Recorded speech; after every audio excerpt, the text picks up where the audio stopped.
It is easier to ascribe your feeling to events in the world than to admit that the conditions of the world reflect your feeling.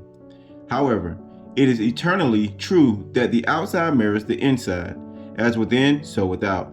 A man can receive nothing unless it is given him from heaven, and the kingdom of heaven is within you. Nothing comes from without. All things come from within, from the subconscious. It is impossible for you to see other than the contents of your consciousness. Your world in its every detail is your consciousness objectified. Objective states bear witness of subconscious impressions.